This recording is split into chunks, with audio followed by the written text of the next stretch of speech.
दोपहर के करीब 12 बजे के आसपास का वक्त होता है। करम सिंह और उसका दोस्त अनिल कुमार दोनों बैठकर अपने घर के अंदर शराब पी रहे होते हैं।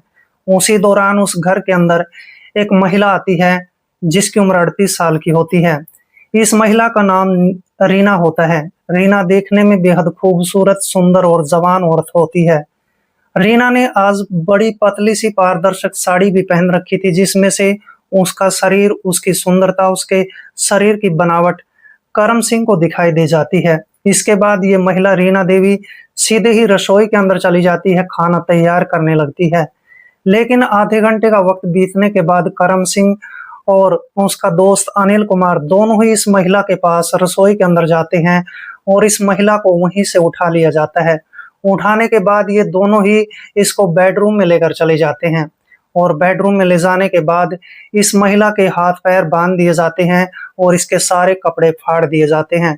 जब करम सिंह और अनिल को इसकी खूबसूरती और इसकी सुंदरता और इसकी जवानी काफी पसंद आ जाती है तो ये दोनों ही इस कमरे का दरवाजा बंद कर लेते हैं। और फिर इसके बाद इस घटना में क्या होता है, बहुत ही हैरत अंगेज और रहस्यमयी घटना है। दोस्तों, घटना में आगे बढ़ने से पहले बस केवल आपसे वही एक रिक्वेस्ट है कि आप अपने इस चैनल को सब्सक्राइब कर लें, वीडियो को एक लाइक कर दें। दोस्तों, आप जहां कहीं से भी हमारे वीडियोस को देखते हैं, आप अपना प्यारा सा नाम और सिटी का नाम कमेंट बॉक्स में जरूर लिखें ताकि आने वाली वीडियोस में मैं आपका नाम ले सकूं। नमस्कार दोस्तों, मैं कुलदीप राणा। आज की हमारी कहानी की शुरुआत होती है हरियाणा राज्य के अंबाला शहर से। अंबाला शहर के अंदर एक डोगरी मोहल्ला होता है और इसी मोहल्ले के अंदर बेहद खूबसूरत महिला रहती है जिसका नाम रीना देवी होता है। रीना देवी की उम्र 38 साल की होती है। 38 साल की होते हुए भी ये महिला देखने में काफी खूबसूरत और सुंदर दिखाई देती है। रीना का एक बेटा भी होता है जिसका नाम अर्जुन होता है, जिसकी उम्र 16 साल के आसपास की होती है। अर्जुन अपनी 10वीं कक्षा की पढ़ाई कर रहा होता है। माँ बेटे दोनों एक घर में रहा करते थे। बड़ा अच्छा जीवन गुजर रहा होता है। और जो अर्जुन की माँ होती है रीना देवी, वह दिन भर जो है दिहाड़ी मजदूरी का काम किया करती थी। उसके पास एक दो पशु भी होते हैं और उन पशुओं का चारा भी वो किसी दूसरे के खेत में से काट कर लाया करती थी। जब से इस रीना का पति गुजरा था तब से इसने अपने बेटे अर्जुन को पाल पोस कर बड़ा कर लिया था। और एक दिन जैसे ही ये महिला रीना देवी चारा लेने के लिए खेत में चली जाती है और दूसरे के खेत में से चारा काट रही होती है तो वहीं पर एक जमींदार आ जाता है जिसका नाम करम सिंह होता है। करम सिंह एक ऐसा व्यक्ति होता है जो पराई स्त्री पर अपनी नजर बाज की तरह गड़ाए रखता था। जब करम सिंह अपने खेतों में आता है तो उसकी निगाह इस खूबसूरत महिला पर पड़ती है और जैसे ही करम सिंह इस महिला को देखता है तो इसके पास चलाता है और इसको पूछने लगता है कि तुम खेतों में ऐसा काम काज आखिर क्यों करती हो। तभी रीना हंसते मुस्कुराते हुए कहने लगती है कि और साहब, हम क्या करें। तभी करम सिंह इसकी खूबसूरती, इसकी सुंदरता और इसकी जवानी को देखकर कहने लगता है कि तुम्हें आज से किसी दूसरे के खेत में से चारा काटने की कोई जरूरत नहीं है। तुम मेरे घर पे काम काज करना शुरू कर दो, मैं तुम्हें महीने के 5,000 रुपए दे दिया करूंगा। और इस तरह से रीना देवी वहां पर खुश हो जाती है। लेकिन रीना नहीं जानती थी कि इस जमींदार करम सिंह के मन में क्या खोट है। आखिरकार ये महिला आज के समय में चारा काटने के बाद अपने घर पे आती है, अपने बेटे अर्जुन से बातचीत करती है, कहती है कि मुझे गांव के जमींदार करम सिंह के घर पर नौकरी मिल गई है। अब तो मैं नौकरी भी करूंगी, साथ में पशुओं की देख रेख भी करूंगी, घर का गुजारा अच्छे तरीके से चलने लगेगा। इसका बेटा अर्जुन सिंह भी बेहद खुश हो जाता है। और इस तरह से अगले ही दिन जब ये महिला अपनी सफेद पतली सी बारीक सी साड़ी पहनकर करम सिंह के घर पर काम काज करने के लिए चली जाती है तो उस समय करम सिंह अपने घर पर अकेला होता है। साथ में केवल उसका एक दोस्त होता है जिसका नाम अनिल कुमार होता है। ये दोनों ही अपने घर के अंदर बैठकर शराब पी रहे होते हैं और जब ये महिला रीना देवी घर के अंदर प्रवेश करती है तो करम सिंह और अनिल की नजर इस खूबसूरत महिला के सुंदरता, इसकी जवानी और इसकी खूबसूरती पर पड़ जाती है। इसके बाद तो करम सिंह और अनिल दोनों ही इस महिला को हासिल करने के लिए मचल जाते हैं। आखिरकार ये महिला अब करम सिंह से पूछती है कि मुझे अभी इस समय क्या काम करना है। तभी करम सिंह इसको कहने लगता है कि तुम हम दोनों के लिए खाना तैयार कर दो। और ये महिला फिर करम सिंह के घर की रसोई के अंदर जाती है, खाना तैयार करने लगती है। उसी दौरान करम सिंह और अनिल दोनों ही एक प्लान तैयार करते हैं और दोनों फिर रसोई के अंदर पहुंच जाते हैं। रसोई के अंदर जाने पर इस महिला के साथ छेड़खानी शुरू कर दी जाती है और फिर चंद मिनट गुजरने के बाद ये दोनों ही इस खूबसूरत महिला को उठाकर अपने बेडरूम में ले जाते हैं।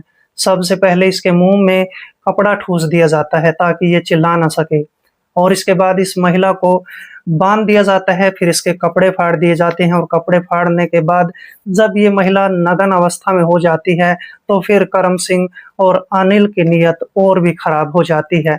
ये दोनों ही घर का मुख्य दरवाजा और इस कमरे का दरवाजा बंद कर लेते हैं और फिर इसके बाद करम सिंह और अनिल दोनों ही इस महिला के साथ लगातार दुष्कर्म करने लगते हैं। दोनों ही प्राकृतिक और अप्राकृतिक रूप से इस महिला के साथ अपने रिश्ते कायम करते हैं। ये दोनों ही जब तक इस काम को करते हैं तब तक इनकी जो पिपासा है, इनकी तृप्ति है, नहीं हो जाती है। आखिरकार जब दोनों की अच्छे तरीके से संतुष्टि हो जाती है तो फिर इस महिला को छोड़ने की बजाय इसके साथ और भी बुरा काम करना शुरू कर देते हैं।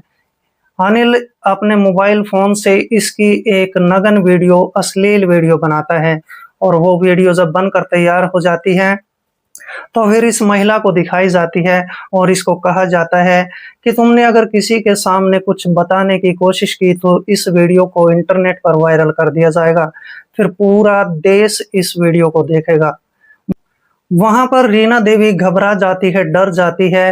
अब वह सोचने पर मजबूर हो जाती है कि ये जमींदार तो शुरू से शायद गलत होगा, और इस तरह से आज के समय में तो रीना देवी इस घर से अपने घर पर चली आती है। जैसे वो अपने घर पर पहुंचती है तो ना अपने बेटे अर्जुन से इस बात के बारे में जिक्र करती है, ना किसी और से इस बारे में जिक्र करती है। और इस तरह से जब भी ये महिला खेत में जाया करती थी तब भी खेत के अंदर इसके साथ वही दुष्कर्म किया जाता था। हद तो वहां पर बढ़ जाती है जब ये जमींदार करम सिंह और साथ में इसका दोस्त इस महिला के घर पर आने लगते हैं। जब इसका बेटा अर्जुन अपने स्कूल में चला जाया करता था उसी दौरान ये दोनों इसके घर पे आया करते थे और इसी के घर में, इसी के बिस्तर पर इसके साथ दुष्कर्म किया करते थे। और इस तरीके से लगभग दोस्तों 2 महीने का वक्त गुजर जाता है। 2 महीनों के अंदर अनगिनत बार इस महिला के साथ दुष्कर्म किया जाता है। आखिरकार कुछ वक्त गुजरने के बाद दोपहर के 2 बजे के आसपास का वक्त होता है। करम सिंह और अनिल दोनों ही अपनी बैठक में बैठकर शराब पीते हैं। शराब के नशे में धुत होकर 2 बजे के आसपास ही इस महिला रीना देवी के घर पर पहुंच जाते हैं। रीना देवी के घर का दरवाजा जो है खटखटाया जाता है और फिर रीना देवी दरवाजा खोल देती है और फिर दोनों ही इस घर के अंदर प्रवेश कर जाते हैं। घर के कमरे का जो दरवाजा होता है वो बंद कर लिया जाता है, अंदर से कुंडी लगा दी जाती है और फिर इस महिला के साथ प्राकृतिक और अप्राकृतिक रूप से दुष्कर्म करने लगते हैं। इस तरीके से दोनों ही लगातार रीना के साथ दुष्कर्म करते रहते हैं। जैसे ही आधे घंटे का वक्त बीत जाता है तो उसी दौरान अर्जुन के स्कूल की छुट्टी हो जाती है। अर्जुन 5 मिनट के अंदर ही अपने घर पर पहुंच जाता है। जैसे ही वो घर पर आता है तो देखता है कि घर का मुख्य दरवाजा बंद होता है। अर्जुन घर के दरवाजे पर दस्तक देने लगता है।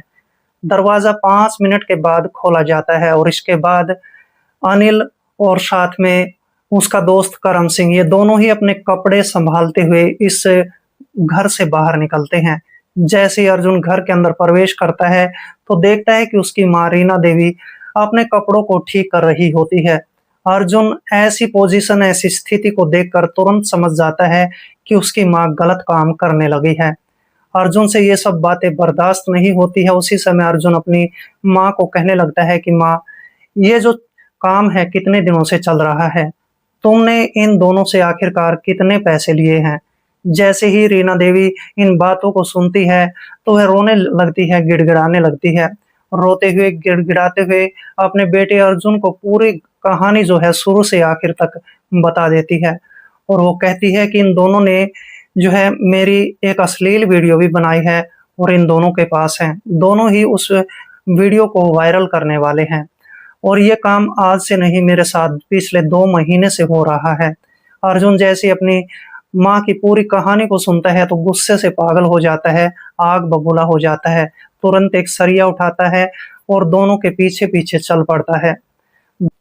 जैसे ही अर्जुन इन दोनों के पास पहुंचता है तो फिर अर्जुन करम सिंह के सिर पर सरिया मार देता है। करम सिंह तुरंत वहीं पर गिर जाता है। फिर वह अनिल की तरफ बढ़ता है और अनिल के पेट में सरिया घुसा देता है और इसके बाद करम सिंह के सिर पर सरिये के साथ इतने वार करता है कि उसका जो सिर है वो फट जाता है।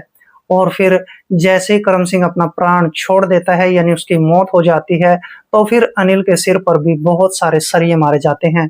देखते ही देखते अनिल भी वहीं पर ढेर हो जाता है और इस तरह से वहां पर गांव के लोग भी इकट्ठा हो जाते हैं। पूरे गांव में इस घटना के बारे में हाहाकार मच जाता है। सभी लोगों को इस बात के बारे में पता चल जाता है कि अर्जुन ने जमींदार करम सिंह और उसके दोस्त अनिल की हत्या कर दी है। पूरे गांव के अंदर ये घटना आग की तरह फैल जाती है। फिर इसके बाद आधा घंटे का वक्त गुजरने के बाद मौके पर पुलिस पहुंच जाती है। पुलिस दोनों का शव बरामद कर लेती है और फिर इस लड़के की तलाश करने लगती है। 1 घंटे का वक्त गुजरने के बाद पुलिस आखिरकार अर्जुन को गिरफ्तार कर लेती है और फिर पुलिस जब अर्जुन से पूछताछ करती है और अर्जुन पुलिस के सामने अपनी पूरी कहानी सुनाता है तो पुलिस के भी होश उड़ जाते हैं। जैसे इस पूरी घटना को 2 महीने का वक्त गुजर जाता है तो फिर इस लड़के अर्जुन को न्यायालय के अंदर जज के सामने पेश किया जाता है। जज साहब जब अर्जुन की पूरी कहानी को सुनता है तो उसकी आंखें भी नम हो जाती है, लेकिन जज साहब मजबूर होते हैं क्योंकि लड़के ने जुर्म किया था। और इसके बाद जज साहब अर्जुन की कम उम्र को देखते हुए अर्जुन को बाल सुधार गृह में भेज देता है। दोस्तों, इस पूरे घटनाक्रम में इस लड़के अर्जुन ने अपनी माँ के लिए जो कदम उठाया था, क्या वो सही था या फिर वो गलत था? कमेंट बॉक्स में अपनी राय जरूर दे। तो मिलते हैं दोस्तों किसी ऐसी घटना के साथ, तब तक के लिए दोस्तों जय हिंद, वंदे मातरम।